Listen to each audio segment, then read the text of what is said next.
দুপুর দর্শক, আমন্ত্রণে ব্যবসা বাণিজ্য আর অর্থনীতির সবচেয়ে সংবাদ নিয়ে নিউজ 24 এর নিয়মিত আয়োজন বিজনেস আওয়ারে। সাথে আছি আমি রিয়াজ সুমন। শনি থেকে বৃহস্পতিবার দুপুর 1টায় প্রচারিত হচ্ছে এই অনুষ্ঠান। আয়োজনে থাকছে দেশ বিদেশের ব্যবসা বাণিজ্যের সবশেষ খবর এবং খবরের বিশ্লেষণ। এছাড়াও থাকবে শেয়ার বাজার, মুদ্রা বাজারের আপডেট।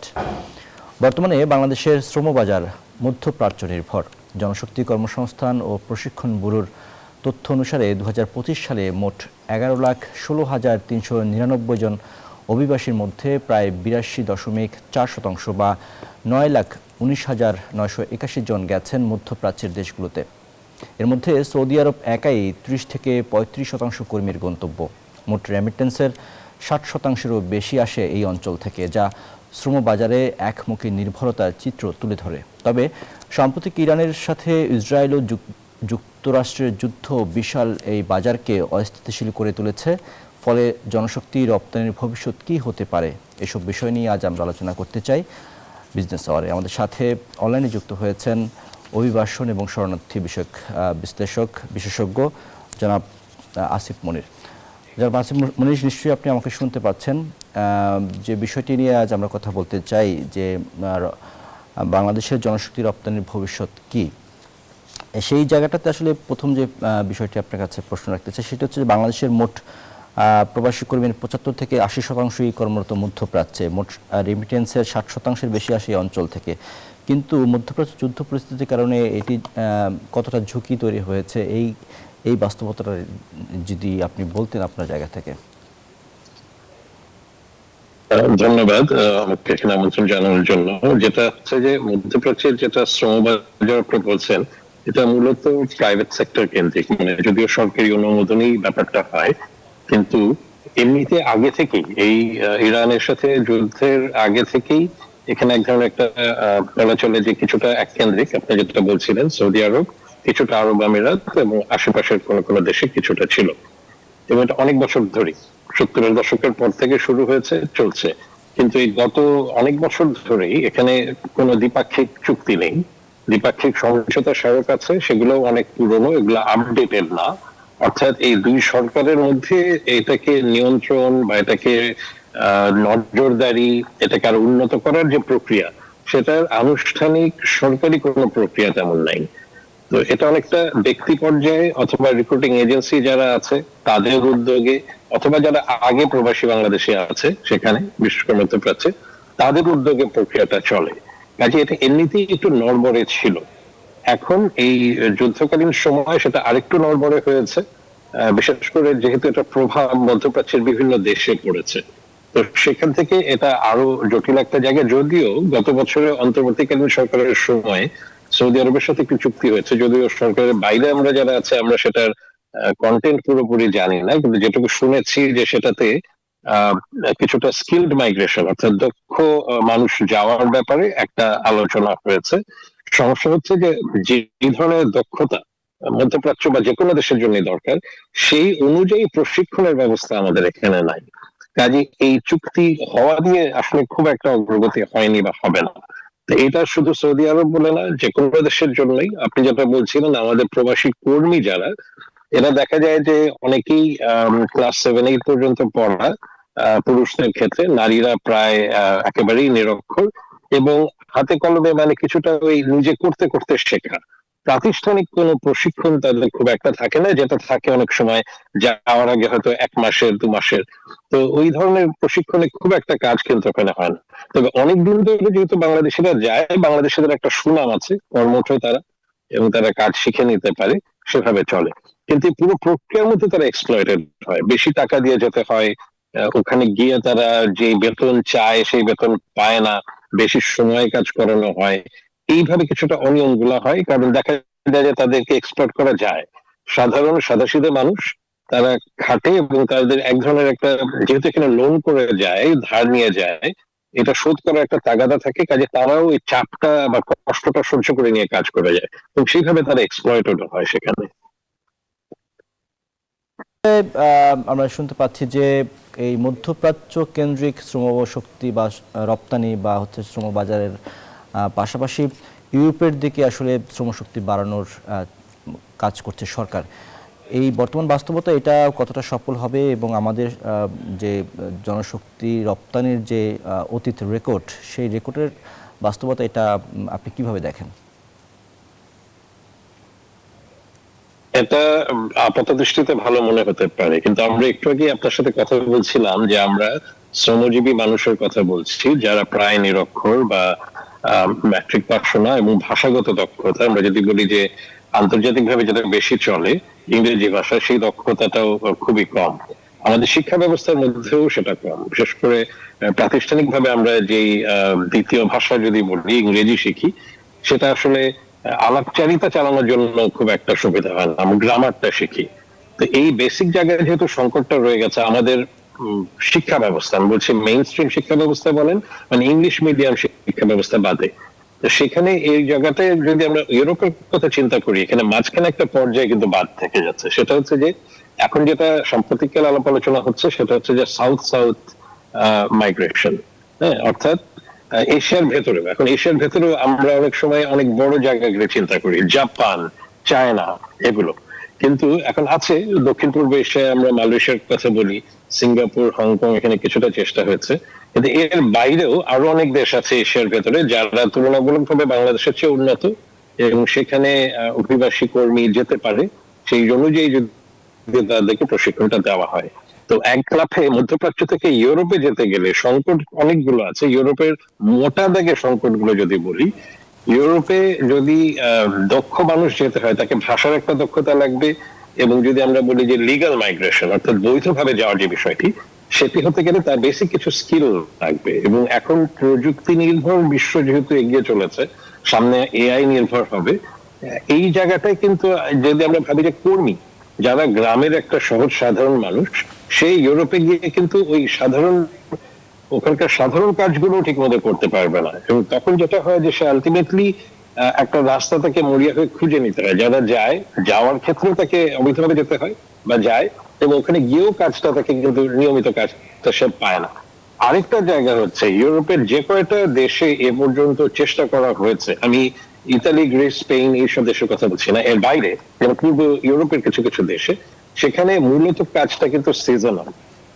অর্থাৎ বিশেষ করে ওখানকার সামারে সেখানে ফলের বাগানে কাজ করা, ফল তোলা, তারপর কৃষি কাজ, এই ধরনের আছে যেগুলো প্রযুক্তি নির্ভর। সবকিছু কিন্তু একেবারে হাতে কলমে যে সবসময় হয় তা না, কিন্তু এটা সিজনাল কাজ। কিন্তু আমাদের এখান থেকে মানসিকতা বলি বা এটার জন্য তাদেরকে যারা সহায়তা করে ইউরোপে যাওয়ার জন্য, এরকম একটা ধারণা দেওয়া হয় যে ইউরোপে যাওয়া মানে হচ্ছে এটা আমি সেখানে স্থায়ী নাগরিকত্ব নেওয়ার জন্য যাচ্ছি। সেটা কিন্তু অনেক বড় একটা জায়গা, নাগরিকত্ব যা পাওয়া বা সেই অনুযায়ী তাদেরকে যা যা প্রস্তুতি দরকার সেটা কিন্তু তারা নিয়ে যায় না। কাজে ওই অ্যাসাইলাম চায়, রাজনৈতিক অ্যাসাইলাম অনেকে চায়, অথবা মানবিকতার কারণে কোন একটা সহায়তা চায়, একটা সিংহভাগই কিন্তু সেটার বাইরে থেকে যায়। অর্থাৎ তারা আলটিমেটলি কিন্তু ওই ইউরোপের ওই যেই যেই চুক্তিতে যায় সেই চুক্তি অনুযায়ী থাকে না। এবং আরেকটা যেটা আমরা শুনি, গেম দেওয়া, যে অর্থাৎ যেই ভিসা নিয়ে যেই দেশে যাচ্ছে সেই দেশ থেকে পালিয়ে অন্য দেশে চলে যাচ্ছে। এটা এখন একটা প্রচলিত ব্যবস্থা হয়ে গেছে, বিশেষ করে বাংলাদেশিদের জন্য, যেটা একদিক থেকে বাংলাদেশিদের সুনামটা ক্ষুণ্ণ হচ্ছে। কাজে ইউরোপের যদি বাজার চিন্তা করতে হয়, দেখা যাবে যে কোন এই পূর্ব ইউরোপের দেশগুলোতে শুরু হয়েছে, বন্ধ হয়ে গেছে। রোমানিয়া ছিল, এরকম আরো কোন দেশ একবার দুইবার সেখান থেকে কর্মী গেছে, তারা পালিয়ে চলে গেছে, সেখানে সরকারও তারপরে সেটার ব্যাপারে আগ্রহী হয়নি, যারা এমপ্লয়ার তারাও আগ্রহী হয়নি। কাজে ইউরোপের জন্য ঘুরে ফিরে সেটাই যে আমার যোগ্যতার জায়গাটাকে তৈরি করতে হবে, আশাগত জায়গাটা লাগবে, বেসিক শিক্ষাগত যোগ্যতা লাগবে, ইত্যাদি। জি, সরকার মনে করছে যে সরকার পক্ষ থেকে শোনা যাচ্ছে যে এই কারিগরি দক্ষতা বা এই জায়গাগুলো যদি ওয়ার্কআউট করা যায় তাহলে 4-5 বছরে 20 লাখ জনশক্তি রপ্তানি করা সম্ভব ইউরোপের বাজারে। আপনি কি মনে করেন? সেটা প্রমাণটা আসতে হবে। একটা জায়গা আছে যে এই বর্তমান সরকারের যে নির্বাচনী ইশতেহার, সেখানে উল্লেখযোগ্যভাবে অভিবাসন খাতটাকে আরো উন্নত করার জন্য বেশ কিছু কথা বলা হয়েছে। এখন ধরেন আপনি যখন আজকে কথা বলছি, এই উন্নত শিক্ষা ব্যবস্থা বা উন্নত প্রশিক্ষণের ব্যবস্থা বললে কালকে থেকে এটা চালু হয়ে যাচ্ছে না। তো তো সেইটা করতে গেলে এটা একটা প্রাতিষ্ঠানিক একটা প্রস্তুতি দরকার, একটা অবকাঠামোগত প্রস্তুতি, প্রযুক্তিগত প্রস্তুতি, প্রশিক্ষকের প্রস্তুতি, যারা প্রশিক্ষক দেবেন অর্থাৎ ট্রেনিং অফ ট্রেনার্স দরকার। জাপানের জন্য যেমন আমরা শুনেছি যে সাম্প্রতিককালে নিয়োগ দেওয়া হচ্ছে জাপানিদেরকে, যারা জাপানি মানে সেখানকার নাগরিক এবং সেই দেশের মানুষ, তারা আমাদের এখানে প্রশিক্ষণ দিবে। ইউরোপের ক্ষেত্রে এই ধরনের কিছু জায়গা দরকার, এবং সেক্ষেত্রে সম্ভাবনা আছে যদি সরকারের চিন্তা ভাবনা থাকে যে প্রবাসী বাংলাদেশি যারা ইউরোপে আছে, যারা অনেক বছর ধরে সেখানে থাকছে, তাদের সাথে যদি একটা কন্ট্রাকচুয়াল জায়গায় আসা যায় যে তারা দেশে আসবে, কিছু সময় তারা প্রশিক্ষণ দিয়ে চলে যাবে, এটা একটা তাদের একটা পেশাগত জায়গায় একটা ইনভলভমেন্ট হতে পারে প্রবাসী বাংলাদেশি যারা আছে। তো সেইটা আসলে প্রস্তুতিটা দরকার। আমার যদি এন্ড গেম হয় যে আমার ইউরোপে মানুষ যাচ্ছে এই যে 20 লাখ, 20 লাখটা যাওয়ার জন্য আমার এই যে 20 লাখের প্রস্তুতি, ঠিক আছে একবারে হবে না, এখন এই মুহূর্তে এই বছর আমার মনে হয় না যে 1 লাখ ইউরোপে যাওয়ার মতন প্রস্তুত করা যাবে, কারণ আমার আগামী 6 মাসের মধ্যে যদি এই দক্ষতার জায়গা তৈরি করতে হয়, ট্রেনিংটা তো দিতে হবে। আর যেটা আমি একটু শুরুতে বলছিলাম যে আমাদের যে প্রাতিষ্ঠানিক শিক্ষার জায়গা, দেখুন আমরা মধ্যবিত্ত ঘরের মানুষ যারা আছে, আমরা যারা আমাদের মেইন স্ট্রিম এডুকেশনে পড়েছি, নির্দ্বিধায় বলতে পারি স্কুল, কলেজ, বিশ্ববিদ্যালয়ে এমন ভাবে আমরা ইংরেজি ভাষা শিখিনি যে আমরা খুব স্বাভাবিকভাবে অনর্গল ইংরেজিতে কারোর সাথে কথা বলতে পারবো। অন্য ভাষার কথা বাদই দিলাম, ইউরোপে তো অন্যান্য বিভিন্ন ভাষা, তবে ইংরেজিটা একটা কমন ভাষার জায়গা। আমাদের পার্শ্ববর্তী দেশগুলোতে কিন্তু সে সমস্যা নেই, তারা কিন্তু নিজেদের দেশেও অনেক সময়, কারণ অনেকগুলো জায়গাতেই আছে যে তারা ইংরেজিতে কথা বলতে পারে, ছোটবেলা থেকেই শিখে যায় বিভিন্ন কারণে, বিভিন্ন সুযোগ সুবিধার কারণে। তা আমার যদি সেই একটা প্রজন্মকে তৈরি করতে হয় যারা খুব সহজে একটা নতুন ভাষা শিখতে পারবে, তার শিক্ষাগত যোগ্যতা আছে, সেটা তো কয়েক বছর লেগে যাবে। আপনি বলছেন এখানে 20 লাখ কথা, ইউরোপের কথা বলা হচ্ছে, সরকার কিন্তু এটাও বলেছে তাদের নির্বাচন ইশতেহারে যে সামগ্রিকভাবে কর্মী সহ এখানে মানে কয়েক কোটি লোকের কথা বলা হয়েছে যে তারা এই প্রায় প্রতি বছর 20 লাখ করে যেতে পারবে, এভাবে করে একটা চিন্তা ভাবনা করা হয়েছে। তো সেইটা করতে গেলে যেটা হবে যে মানটা যদি উন্নত করতে না পারি, এই মানুষজন গিয়ে কিন্তু ওখানে ভুক্তভোগী হবে। এবং এখনো যেটা ইউরোপের ব্যাপারে বলছেন, প্রবণতাটা কিন্তু রয়ে গেছে অনেক বছর ধরে যে আমরা যে কোনো ভাবে বেশি টাকা দিয়ে যাবে। এখন যেটা আপনি বললেন যে সরকার চাইছে, কিন্তু পুরো প্রক্রিয়াটার মধ্যে তো এখানে দালালরা ইনভলভ, এখানে রিক্রুটিং এজেন্সিরা আছে, যেই দেশে যাবে সেই দেশের কিছু মানুষ বা কিছু এজেন্সি আছে যারা এটা ব্যাপারে সহায়তা করে। অর্থাৎ পুরো প্রক্রিয়াটার মধ্যে সরকারের কিন্তু ইনভলভমেন্ট নাই, সরকার অনুমোদন দেয়, সরকারের দুই পক্ষের সরকারের মধ্যে একটা চুক্তির জায়গা হয়, সেটাও কিন্তু অনেক দেশের সাথে নাই। এবার আপনি ইউরোপের কথা বলছেন, ইউরোপের অনেক দেশের সাথে, অনেক দেশে কিন্তু বাংলাদেশের দূতাবাস নাই, এবং সেটারও কিন্তু একটা প্রক্রিয়া আছে কিভাবে বাংলাদেশের দূতাবাস থাকতে পারে, তারপরে বাংলাদেশি দূতাবাস ওইসব দেশে থাকা। কাজে এই প্রস্তুতিগুলো যদি ধরেন আমরা বলি যে সেই ক্ষেত্রে আমরা শুনতে পাচ্ছি যে সরকার 17টি দেশে এমইউ পাঠিয়েছে, তার মধ্যে ইউরোপের 1 ডজনেরও বেশি দেশে।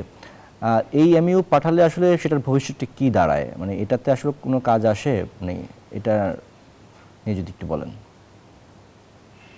প্রথমত হচ্ছে আমরা যারা অভিবাসন সেক্টরের কথা বলি, আমরা বলি যে এমওইউ না করে চুক্তি করা উচিত। এমওইউ মানে কি? মেমোরেন্ডাম অফ আন্ডারস্ট্যান্ডিং, তার মানে সমঝোতা স্মারক। এটা হচ্ছে এক ধরনের একটা বলা চলে জেন্টলম্যানস এগ্রিমেন্ট, যে আমরা মেনে চলবো বলে কথা দিচ্ছি, কিন্তু সেটার কোনো শক্ত বাধ্যকতা থাকে না, যেটা অন্যান্য অনেক দেশ করে যারা মানুষ এই প্রক্রিয়ার সাথে যুক্ত, অভিবাসনের সাথে।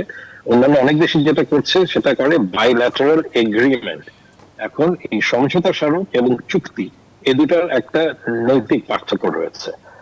তারপরেও কিছু না থাকা কিছু থাকা ভালো, এবং সেটা যদি আমাদের এখান থেকে হয়ে থাকে একটা ভালো জায়গা, কিন্তু সেটার একটা গোড়ায় মানে একেবারে গোড়ায় গলদ থেকে যাচ্ছে। সেটা হচ্ছে যে এটা একদম একটা খুব সফট এগ্রিমেন্ট হচ্ছে, অর্থাৎ যদি ওই দেশগুলো মেনেও নেয় সেটার বাধ্যবাধকতা থাকবে না, এবং বাংলাদেশ সরকারের ক্ষেত্রেও কিন্তু সেটা বাধ্যবাধকতা থাকবে না। এবং যেটা বারবারই বলছি যে পুরো সেক্টরটার মধ্যে কিন্তু প্রাইভেট সেক্টরের ইনভলভমেন্ট অনেকখানি থাকছে। যে দুই সরকারের মধ্যে সমঝোতা স্মারক একটা ধাপ, কিন্তু এটাকে বাস্তবায়ন করতে গেলে রিক্রুটিং এজেন্সি বলি, এই যে দালাল চক্র এই দেশে অন্য দেশে, মানুষের মানসিকতা যে না আমি অবৈধভাবেই যাব কারণ না হলে আমি ইউরোপে টিকতে পারবো না, এই জায়গাগুলোর সচেতনতা, এটা পুরো প্রক্রিয়াটা যদি নিশ্চিত করা যায় তাহলে এটা বাস্তবসম্মত হতে পারে। অর্থাৎ আমি বলছি না যেটা সম্ভব না, কিন্তু এখানে অনেকগুলো ইফস এন্ড বাটস আছে, অনেকগুলো কিন্তু যদি মোকাবেলা করতে হবে। আরেকটা বিষয় হচ্ছে যে আমরা প্রায় সময় দেখি যে অবৈধভাবে অনেকে বিভিন্ন দেশে যাচ্ছে এবং সেখানে নানান দুর্ঘটনার শিকার হচ্ছে। এই জায়গাটাতে কিভাবে কাজ করা যায় শ্রমিক রপ্তানি ক্ষেত্রে? হ্যাঁ, এটা বিশেষ করে ইউরোপের ক্ষেত্রে আমরা দেখছি, আবার আমরা সমুদ্রপথে কক্সবাজারের এখান দিয়েও দেখছি, বঙ্গোপসাগর, আন্দামান সি। কিন্তু আমরা যদি ইউরোপের জায়গা থেকে চিন্তা করি, এখানে এই যে রুটটা আছে, এখান থেকে তো সরাসরি ইউরোপে যাচ্ছে না। তো সেই রুট গুলোর যেই সব দেশগুলোতে তারা থামছে বা তাদের ট্রানজিট হচ্ছে, সেই দেশগুলোর সাথে একটা আন্ডারস্ট্যান্ডিং দরকার। সে মানে সরকার টু সরকারের, বিশেষ করে এখানে প্রক্রিয়াটা নিয়ন্ত্রণ করার জন্য। এখানে কিন্তু একটা অর্গানাইজড ক্রাইম জড়িত, হ্যাঁ, এবং সেটা শুধু বাংলাদেশি না, বিভিন্ন দেশি, সাউথ এশিয়ান আছে, আবার ইউরোপেও কিছু চক্র আছে যারা এটা পুরো জায়গাটাকে নিয়ন্ত্রণ করে। এবং সেটা ধরা যায় যে আমাদের বাংলাদেশে একেবারে গ্রাম থেকে শুরু করে ইউরোপের, পার্টিকুলার আমরা যদি ইটালির কথা ধরি, ইটালির এখানে বন্দর দিয়ে অনেকে এন্ট্রি নেয়, ইটালি পর্যন্ত এই চক্রটা আছে। এর মাঝে লিবিয়াতে আছে, মধ্যপ্রাচ্যে যেসব বিমানবন্দরের মধ্যে দিয়ে তারা যায়, কখনো দোহা, কখনো অন্যান্য জায়গা থেকে দুবাই হয়ে যায়। এই পুরো প্রক্রিয়াটার মধ্যে এখানে কিছু কিছু দালাল চক্র আছে যারা সবাই বাংলাদেশি না, আবার সেখানকার কর্তৃপক্ষেরও কোনো না কোনো যোগসাজশ আছে বলে শোনা যায়। কারণ ইমিগ্রেশন কর্তৃপক্ষ তো সরকারি কর্তৃপক্ষ, তাই না? এই পুরো প্রক্রিয়াটা তো আসলে নিয়ন্ত্রণ করছে বিভিন্ন দেশের সরকার। তো সরকারি জায়গায় হয় তারা ব্যর্থ, অথবা তাদের নিজেদের মধ্যেও এখানে ওই সর্ষে খেতে ভূত সেরকম আছে। এটা আমাদের ইমিগ্রেশন থেকে শুরু করে, আমি বলছি যে এই পুরো প্রক্রিয়াটা গ্রাম থেকে এই পর্যন্ত যাওয়ার ক্ষেত্রে যদি নিয়ন্ত্রণটা করতে হয়, এখানে একটা মাল্টিফ্যাসেটেড প্রক্রিয়া দরকার নিয়ন্ত্রণের ক্ষেত্রে, এবং আন্তঃ মন্ত্রণালয়ের সমন্বয় দরকার বাংলাদেশের নিয়ন্ত্রণের ক্ষেত্রে আর অন্যান্য দেশের সাথে। সেটা যে কোনো রকম আন্ডারস্ট্যান্ডিং হোক, অন্তত ইমিগ্রেশন কর্তৃপক্ষগুলোর সাথে। কারণ যারা যাচ্ছেন তারা কিন্তু সবাই যে না জেনে যাচ্ছেন তা না। বিশেষ করে ইউরোপের ক্ষেত্রে যারা যান, আমরা এটুকু শুনি যে মোটামুটি তারা কিছুটা পড়াশোনা করা লোকজন আছেন, বা তারা পুরো প্রক্রিয়াটা জানেন যে এটা পুরোটা যে বৈধ না, এখানে যে তারা রিস্ক নিচ্ছেন।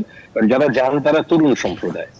এখানে আপনি যেটা বলছেন মোকাবেলার জন্য, একটা হচ্ছে যে সরকারি জায়গাতে বিভিন্ন সরকারের মধ্যে একটা আন্ডারস্ট্যান্ডিং হতে হবে, এবং এটা অতীতে কিন্তু হয়েছে।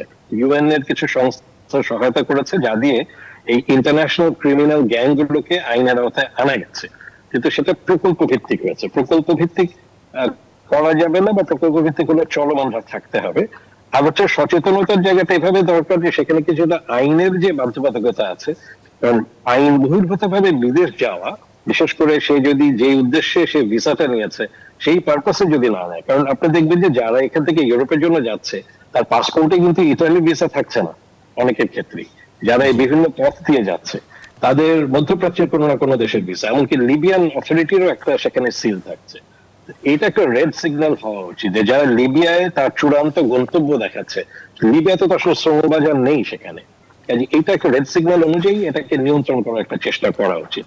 আর মানুষজনকে ওই অন্তত ভয় দেখানোর মতো জায়গাটা থাকা উচিত যে সে আইন বহির্ভূত ভাবে গেলে জীবনের ঝুঁকি আছে। জি, জনাব আসিফ, আরেকটা বিষয় আপনি জানেন যে মালয়েশিয়ার শ্রমবাজার অনেকদিন ধরে বন্ধ আছে। এটি অন্তর্বর্তী সরকারের সময়েও চেষ্টা করা হয়েছে, কিন্তু খুব বেশি ফলাফল আসেনি।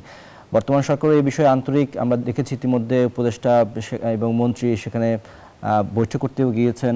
আসলে কি দেখছেন মালয়েশিয়ার শ্রমবাজার নিয়ে আপনি? মালয়েশিয়ায় এই সরকারি সফরের পরে যেটা যে একটা জয়েন্ট স্টেটমেন্ট দেওয়া হয়েছে, অন্তত সরকারের পক্ষ থেকে যে বিবৃতি, সেই বিবৃতিটা আমরা দেখেছি। সেখানে যে কথাগুলো আছে সেগুলো নতুন কিছু সেখানে নেই, এবং কিছু জিনিস আছে যেগুলো একটা চলমান প্রক্রিয়ার অংশ। বিশেষ করে যে দুর্নীতির চক্রটা আছে সেটা মোকাবেলা করার ব্যাপারে বলা হয়েছে যে আমরা দুই সরকার মিলে সেটা চেষ্টা করব। এখন সেইটা কিন্তু অন্তর্বর্তীকালীন সরকারের সময় বলা হয়েছে, কিন্তু খুব বেশি সেটা অগ্রগতি হয়নি। কাজে একটা হচ্ছে যে এটাকে কিভাবে নিয়ন্ত্রণে আনা যাবে সেইটার ব্যাপারটায় আরো স্পষ্ট কিছু বক্তব্য থাকা দরকার, বিশেষ করে মালয়েশিয়া সাইডে। আমাদের এখানেটা যেটুকু আছে সেটার একটা আইনি প্রক্রিয়া শুরু হয়েছিল। বিশেষ করে অন্তর্বর্তীকালীন সরকার সময় আমরা জানি যে মানব পাচারের একটা মামলা হয়েছে, কিন্তু মানব পাচারের মধ্যে আপনার সবকিছু পড়বে না। এখন আমরা যারা এটা নিয়ে কাজ করি আমরা জানি যে মানব পাচার এবং মানব স্মাগলিং এ দুটোর মধ্যে তফাৎ আছে। কাজে সবকিছু মানব পাচার দিয়ে আইন দিয়ে এটাকে নিয়ন্ত্রণে আনা যাবে না যারা এই চক্রের সাথে যুক্ত। এখানে স্মাগলিং মানে হচ্ছে যে ব্যক্তি যান তিনি নিজেও জানেন, এবং সেখানে এই প্রক্রিয়াটার মধ্যে এটার আইনগত ভিত্তিগুলো একটু আলাদা হবে আন্তর্জাতিক আইনের পরিভাষায়। আর আমরা মালয়েশিয়ার জায়গায় সেই জায়গাটা কিন্তু এখনো ধোঁয়াশা রয়ে গেছে, যে সেখানে মালয়েশিয়াতে প্রবাসী বাংলাদেশিদের যে একটা প্রভাব রয়েছে।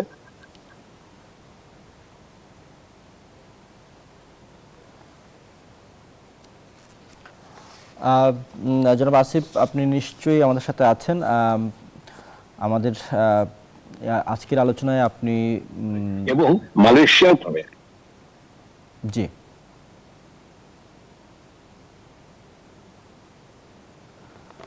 তো আপনি নিশ্চয়ই আমাদের সাথে আছেন। আপনি যেটা বলছিলেন যে মালয়েশিয়ার শ্রমবাজার নিয়ে, এই শ্রমবাজার আসলে খোলার ক্ষেত্রে আসলে সরকার এখন কি পদক্ষেপ নিতে পারে? কারণ মালয়েশিয়াকে আসলে এখনো অনেক শ্রমিক একটি ভালো কর্মস্থানের জায়গা হিসেবে দেখে। এই জায়গাটাতে কিভাবে আমরা কাজ করতে পারি, এই বিষয়ে যদি আপনার কোনো পরামর্শ থাকে। মালয়েশিয়াতে যেটা হতে পারে যে একটা ফ্যাক্ট ফাইন্ডিং মিশন সরকার পাঠাতে পারে, যে বিশেষ করে সেখানে প্রবাসী বাংলাদেশিরা কেমন আছেন এবং সেখানে যারা দুর্ভোগের মধ্যে আছেন তাদের কি কি সংকট আছে, আর এখানে যে দুর্নীতির যে চক্রটা আছে মালয়েশিয়া সে ব্যাপারে ধাপে ধাপে আলাপ করা। এটা শুধুমাত্র সর্বোচ্চ পর্যায়ের ছোটখাটো ভিজিট দেওয়া হবে না, এটা একটা ফ্যাক্ট ফাইন্ডিং মিশনের মতো যদি যায় এবং আন্ত মন্ত্রণালয়, সেখানে আমাদের স্বরাষ্ট্র মন্ত্রণালয়ের প্রতিনিধিত্ব থাকা দরকার, আইন শৃঙ্খলা বাহিনীরও সদস্যরা থাকতে পারে, আর পররাষ্ট্র মন্ত্রণালয়, প্রবাসী কল্যাণ মন্ত্রণালয় তো বটেই, সিভিল এভিয়েশনেরও থাকতে পারে। তো সেইভাবে করে এবং একেবারে সরে জমিনে দেখা, কারণ আমরা মাঝে মাঝে কিন্তু গণমাধ্যমে রিপোর্ট দেখি যে যারা সেখানে অবৈধভাবে কাজ করছে তাদের ধরপাকড় হচ্ছে, বাংলাদেশি সহ অন্যান্যদেরও। এবং সেখানে যারা এই দুর্নীতি চক্রের সাথে জড়িত এমনকি প্রভাবশালী মহলে, তাদেরকেও কিভাবে আইনের প্রক্রিয়া আনা হচ্ছে সেটা কিন্তু আমাদের কাছে স্পষ্ট না। তো সেই ব্যাপারে যদি পদক্ষেপ নিতে হয় সেটার একটু দীর্ঘ সময়ের আলোচনা দরকার, এবং কিছু প্রামাণ্য জায়গায় আসা দরকার যে হ্যাঁ এই পদক্ষেপ মালয়েশিয়াতে নেওয়া হচ্ছে। সেখানে অবশ্যই তারা বাংলাদেশ সরকারের সহযোগিতা চাবে।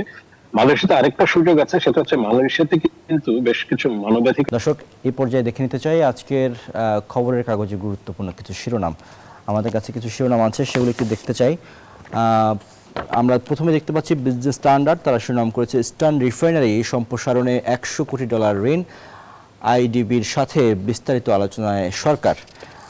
এর পরের শিরোনামটি আমরা দেখতে চাই, এটি করেছে বণিক বার্তা, তারা বলছে যে পুঁজিবাজার থেকে অর্থায়নের পরিমাণ দেশের মোট স্থায়ী মূলধনের মাত্র 6%।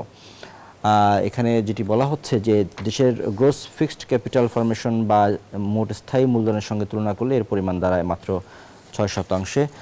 এটি তুলে ধরে আসলে রিপোর্টটি করেছে তারা। ডেইলি স্টার শিরোনাম করেছে, পরের শিরোনামটা আমরা দেখতে চাই, তারা বলছে যে ধানের দাম আরও কমেছে, বিপাকে হাওরের কৃষকেরা।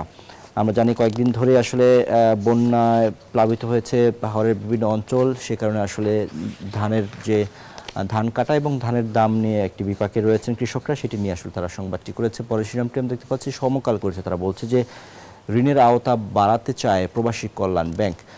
বাংলাদেশ ব্যাংকের কাছে 2000 কোটি টাকা বিশেষ তহবিল চেয়েছে ব্যাংকটি, রেমিটেন্স আরোহণ এবং পূর্ণাঙ্গ তফসিলি ব্যাংক হিসেবে কাজ করার সুযোগ সহ বিভিন্ন প্রস্তাব পর্যালোচনা করছে বাংলাদেশ ব্যাংক। এরপরে শিরোনামটি দেখব, এটি কালের কণ্ঠ, তারা বলছে বৈদেশিক ঋণ পরিশোধে যাবে $5 বিলিয়ন। বাজেট 2026-27 অর্থ বছর যে বাজেট হচ্ছে সেই বাজেটে এই পরিমাণ আসলে $5 বিলিয়ন আসলে যাবে বৈদেশিক ঋণ পরিশোধ করতে। সেই বিষয়টি তুলে ধরে প্রতিবেদনটি তারা ছাপিয়েছে। আমরা দেখতে পাচ্ছি প্রথম আলো, তারা বলছে যে বন্ধ কারখানা চালু করতে আসছে বিশেষ তহবিল, এই বিষয়টি নিয়ে তারা প্রতিবেদন করেছে। আমরা পত্রিকার শিরোনামগুলো দেখে নিলাম। এ পর্যায়ে আমরা জানাতে চাই শেয়ার বাজারের আপডেট। ঢাকা স্টক এক্সচেঞ্জের ওয়েবসাইট থেকে আমরা এই পর্যায়ে শেয়ার বাজারের অবস্থাটা দেখতে চাই কী অবস্থা রয়েছে। আমরা দেখতে পাচ্ছি যে প্রধান যে 3টি সূচক রয়েছে তার মধ্যে 2টি নিম্নমুখী, একটি ঊর্ধ্বমুখী রয়েছে। ডিএসইএক্স ইন্ডেক্স যেটি সেটি 18 পয়েন্ট কমে অবস্থান করছে 5268 পয়েন্টে। ডিএসইএক্স সরিয়া সূচক ইন্ডেক্সটি এই মুহূর্তে 1 পয়েন্ট কমেছে, অবস্থান করছে 1050 পয়েন্টে। ডিএস30 ইন্ডেক্সটি এই মুহূর্তে 2 পয়েন্ট বেড়েছে, অবস্থান করছে 2019 পয়েন্টে। 683 কোটি টাকা লেনদেন হয়েছে এখন পর্যন্ত। 182টি কোম্পানির শেয়ারের দর বেড়েছে কমেছে 163টি কোম্পানির শেয়ারের দর এবং অপরিবর্তিত আছে 49টি কোম্পানির শেয়ারের দর। দর্শক, একই সাথে আমরা মুদ্রার বিনিময় মূল্য এবং স্বর্ণ বাজারের আপডেটটি দেখতে চাই।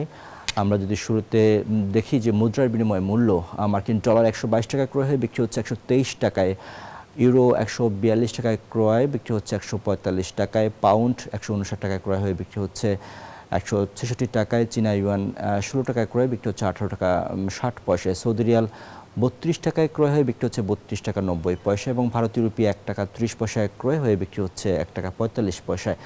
স্বর্ণের দামটি দেখতে চাই আজকের বাজারে। স্বর্ণের মূল্য যদি আমরা দেখি, 22 ক্যারেটের স্বর্ণের দাম আজকের বাজারে কিছুটা কমে আজকের বাজারে অবস্থান করছে প্রতি ভরি 2,42,495 টাকা। 21 ক্যারেটের দাম আছে 2,31,472 টাকা। 18 ক্যারেটের দাম আছে 1,98,405 টাকা এবং সনাতন প্রতি ভরি স্বর্ণের দাম আছে আজকের বাজারে 1,61,605 টাকা। আমরা জানাতে চাই রূপার দামেও আমরা দেখতে পাচ্ছি কিছুটা পরিবর্তন আছে। 22 ক্যারেটের রূপার যেটি দাম আজকের প্রতি ভরি 5,480 টাকা। 21 ক্যারেটের রূপার দাম আছে 5,189 টাকা। 18 ক্যারেটের দাম 4,489 টাকা এবং সনাতন প্রতি ভরি রূপার দাম আজকের বাজারে রয়েছে 3,381 টাকা।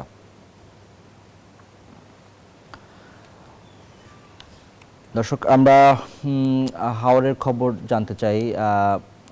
সেখানে আছে আমাদের সহকর্মী সিরাজুল ইসলাম, তার কাছ থেকে আসলে সেখানকার অবস্থা জানতে চাই যে বৃষ্টির পানিতে জলাবদ্ধতা তৈরি হয়ে যাওয়ায় যে হাওরে ডুবছে কৃষকের পাকা ফসল, এই বিষয়গুলো নিয়ে তার কাছ থেকে আমরা বিস্তারিত জানতে চাই। সিরাজ, নিশ্চয়ই আপনি আমাকে শুনতে পাচ্ছেন, সেখানকার অবস্থা জানাবেন বিস্তারিত, কি অবস্থা রয়েছে এখন, কি কৃষকরা কি বলছে? খাওয়াদিঘি হাওর, হাইলাওর সহ ছোট বড় বেশ কিছু হাওর রয়েছে এই মৌলভীবাজার জেলায়। এই হাওর অঞ্চলের গত কয়েকদিনের টানা বৃষ্টি এবং উজান থেকে নেমে আসা পাহাড়ি ঢলে কিন্তু তলিয়ে গেছে প্রতিটি হাওরের নির্মাঞ্চল। এই নির্মাঞ্চলে আসলে করুণ আর্তনাদ কৃষকদের।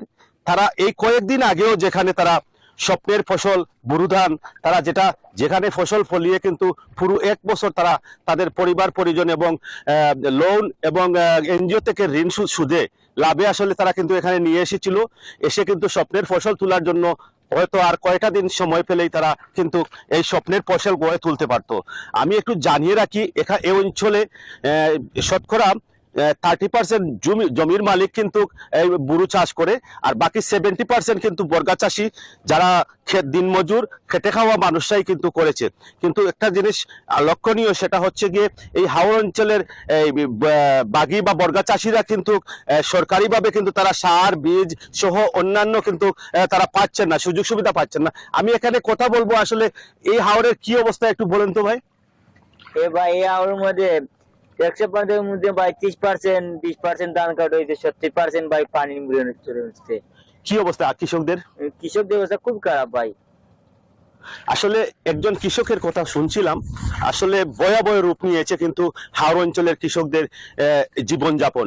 কৃষকরা আমাকে আরো জানিয়েছেন, আসলে তারা এনজিও থেকে ঋণের চড়া সুদে ঋণ এবং ঋণ এনে কিন্তু তারা এই বুরু ফসল কিন্তু তারা ফলিয়েছিলেন। কিন্তু এই হাওর অঞ্চলের বুরু ফসল যদি তলিয়ে যায় আর ক্ষতিগ্রস্ত হয় এই চাষিরা, তাহলে আগামী দিনগুলোতে কিন্তু এই বুরু চাষিরা আর ক্ষেত করতে মাঠে আসবেন না। এদিকে কৃষি সম্প্রসারণ অধিদপ্তর আমাকে জানিয়েছে আজকে দুপুর পর্যন্ত 2349 হেক্টর জমির ক্ষয়ক্ষতি হয়েছে এবং 3700 হেক্টর জমি ইতিমধ্যে তলিয়ে গেছে। কিন্তু বাস্তবে হাওর অঞ্চলে আসলে দেখা যায় যে বিস্তীর্ণ এলাকা কিন্তু বুরু চাষিদের বুরুধান কিন্তু তলিয়ে গেছে। এই ছিল মৌলভীবাজার থেকে আমার কাছে বুরুধানের ক্ষয়ক্ষতি নিয়ে আমার কাছে সর্বশেষ তথ্য। আমি ফিরছি স্টুডিওতে রিয়াজ সুমনের কাছে। সিরাজ, আপনাকে অসংখ্য ধন্যবাদ। দর্শক, বৃষ্টি অব্যাহত থাকায় মৌলভীবাজারের নদ নদীর পানি বৃদ্ধি পাচ্ছে এবং সেখানে যে ধান শুকাতে পারছে না কৃষক, সেই বিষয়গুলো নিয়ে আমাদেরকে বিস্তারিত জানাচ্ছিলেন আমাদের সহকর্মী সিরাজুল ইসলাম সিরাজ। দর্শক, এবারে জানাবো জনপথের শিল্প বাণিজ্যের খবর।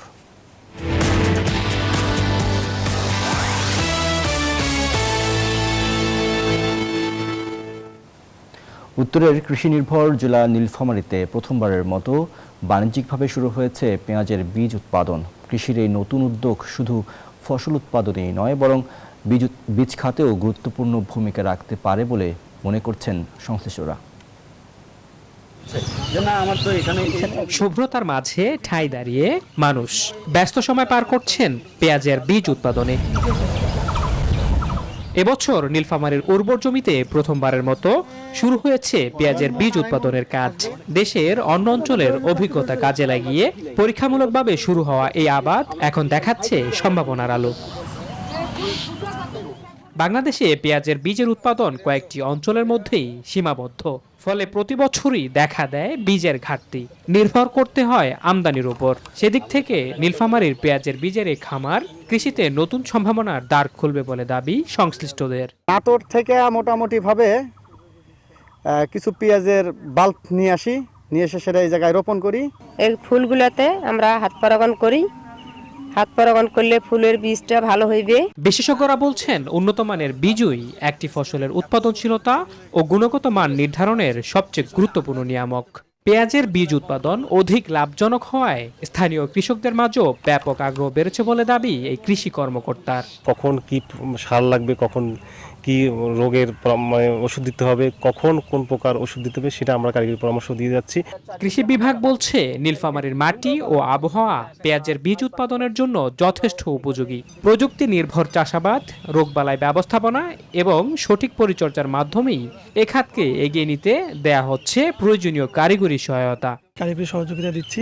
এটি একটি শ্রমঘন কাজ এবং একটি টেকনিক্যাল কাজ। এটাতে হাত পরাগায়ন করতে হয়, আবার হচ্ছে এই স্টিকগুলো যেন তাজা থাকে এর জন্য প্রচুর সেচ দিতে হয়, কিছু ঔষধ প্রয়োগ করতে হয়, ছত্রাকনাশক, যেন এখানে ছত্রাকের আক্রমণ না ঘটে, যেন কোয়ালিটি বীজ উৎপাদন হয়। এই উদ্যোগ সফল হলে শুধু কৃষকের আয় বৃদ্ধি নয়, দেশের বীজ আমদানির ওপর নির্ভরতা কমিয়ে আত্মনির্ভরতার পথকে করবে আরও সুদৃঢ়, এমনটাই প্রত্যাশা সংশ্লিষ্টদের।